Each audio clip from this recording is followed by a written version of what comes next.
As usual, I watch several different things, and today I was watching the Joe Rogan Experience with Bernie Sanders, and they covered a wide range of topics specifically related to things that Bernie Sanders tends to talk about.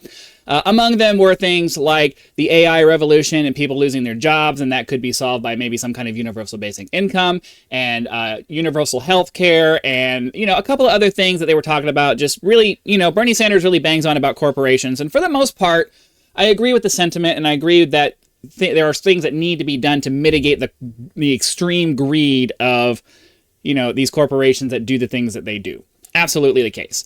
The conversation itself missed a couple of points, though, when it specifically when it comes to the idea of the universal basic income potentially causing millions of people to become depressed because they have nothing to do with their lives. And I can tell you personally that is true to some extent.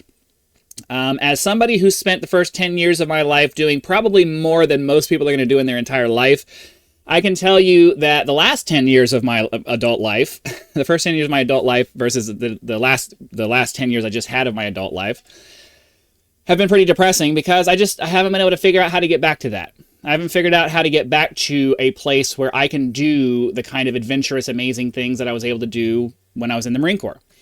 And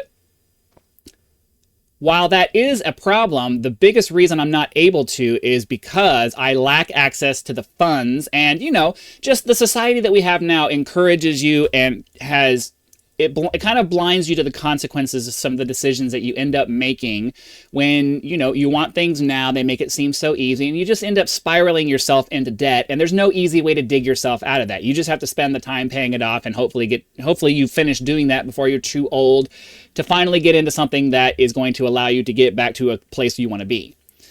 Now, so that's my particular situation. Most of my problem is just the fact that when I was younger, I got myself into a lot of debt, and I don't do that anymore, but I'm still trying to recover from that. I still have a fair bit of debt that I need to figure out how to get out of.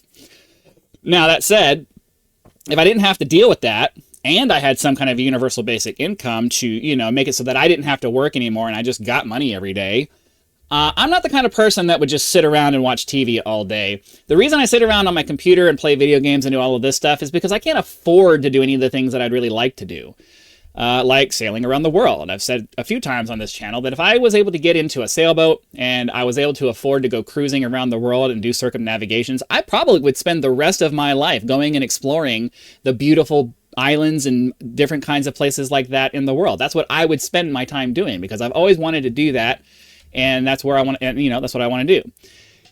A universal basic income has a couple of problems with it. We'll talk about that in a second. But at its core, assuming everything about it is done the right way, and it isn't used as a tool for certain things, it could make so many more people's lives better because you would be freed from this bullshit working day thing that you have to do. And for the most part, most of the jobs that we have in our modern world are just a bunch of BS. Like, I know that we need them to make the society that we have work, but at the same time, they don't really do anything. Like, the office work that I've done for the last 10 years of my life doesn't really mean anything. It's just something that has to get done because government regulators decided that it needed to get done, and that provided a job for me, and I was able to earn a living. But there's no satisfaction in that. There's no real world benefit to that. And the vast majority of these service jobs that we have basically fall into that category. If the people didn't want certain things, then your job wouldn't exist and you'd have to figure out something else to do. So the idea of a universal basic income where you're basically getting money for nothing isn't really that far off from what most of our economy is doing anyway. Yeah, you're giving up hours in exchange for money, but it's not really meaningful work that's getting done. It's just a kind of a bunch of crap that people figured out how to, I'm going to manipulate you to come to my place to do this thing, and I'm going to pay these people to service you. And it's like, there's no real value there. That's just, we assign value to it arbitrarily. So anyways, there's a lot of arguments for and against universal basic income, not the least of which is just the fact that, it can be taken away. If anything that can be given can be taken away. So we'll ignore that for now. The thing I want to focus in on this is just the fact that two things about the whole purpose in life that universal basic income would end up causing a problem with. Yes, a lot of people would become depressed because they can't figure out what they're going to do with their lives, because now they don't have work and now they don't have a sense of meaning, and that's really hard to do. And the problem with that is that that's a problem with the existence that humans have had for so long. No, people haven't had the time to figure out what it is that gives them meaning. When you have to spend your entire life grinding your bones down to meal just to get to the part where you can survive, and you're exhausted and you're tired and you don't have any time after you're done with your work for the day to give a crap about what you might be wanting to do, or you don't have the money to pursue the things that you're interested in, it's really hard to figure out what things in this life are going to give you a sense of meaning. For me, I grew up reading adventure novels, which is why I like the idea, and I love sailing and I love flying and I love those things. And it's why I, have this dream of going out and doing the sailing thing. It's not because I love the sea so much that's what gives me meaning. It's I grew up on adventure and I want to go have one. But I can't afford to go have one, so I'm stuck here doing this bullshit life that I have now because I can't afford it. And I think that, yes, at first, a lot of people are going to struggle with it. But after a while, you start to adapt to your new situation. You start to adapt to what's going on. And assuming that this universal basic income thing gives you more than just basic subsistence, like, in The Expanse, where, everybody has just enough to eat and that's it. Assuming we come up with a system that provides people with a reasonable level of income so that you could have a decent quality of life and you can focus on the things that give you a sense of fulfillment, I think most people will figure out something to do with themselves. Yeah, a lot of them are going to sit in front of the computer watching porn all day and just sitting in front of their computer screen watching Netflix. A lot of them are going to do that. A lot of people aren't going to have the drive or desire to kind of try to improve themselves or do anything meaningful with their lives. And that brings me to my second point. It's that if there's one thing that I've learned in this life, it's that a person is going to do what they're going to do regardless of what you want them to do. And it's like there's this saying that I love: you can't legislate good behavior. You can't legislate morality. You can't legislate these things.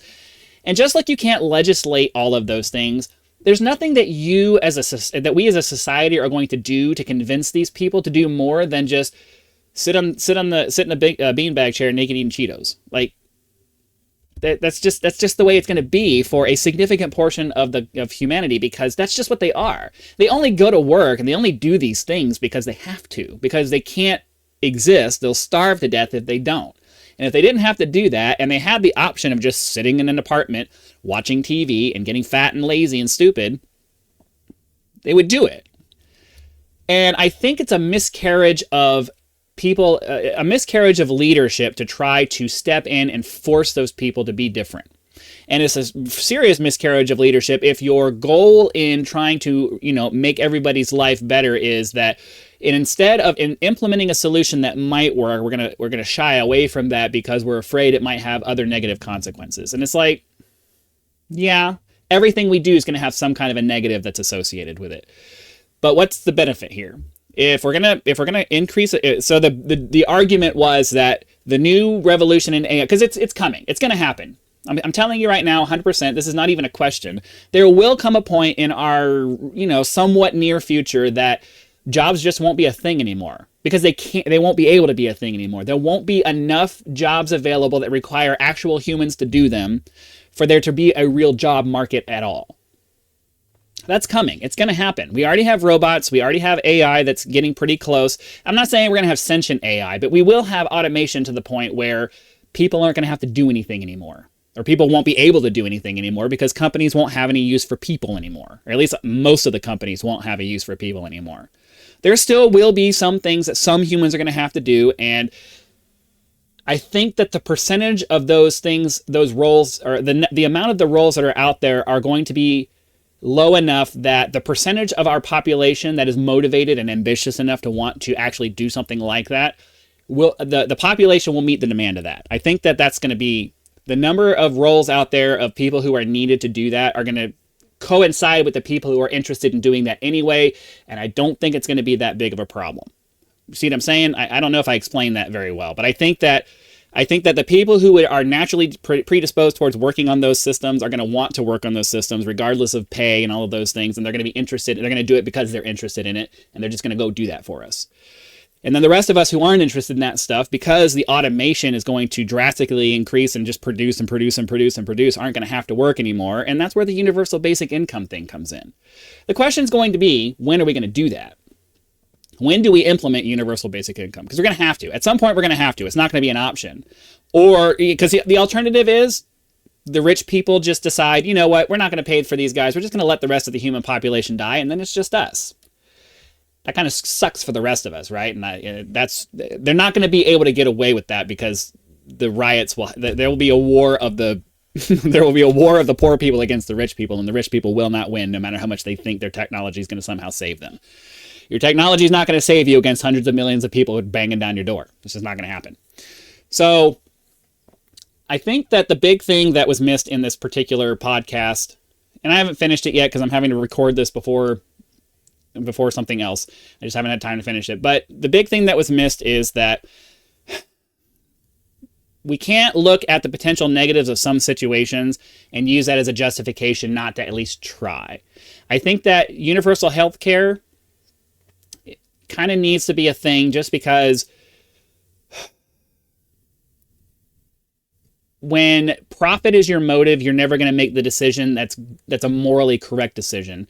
And this is why they made a good point during the thing, and I've used this example myself. There's a reason why we have fire departments and police departments and, you know, that kind of stuff that's basically socialized services where everybody gets it, everybody pays into it, and that's just how it is. And I think healthcare really should fall into that department.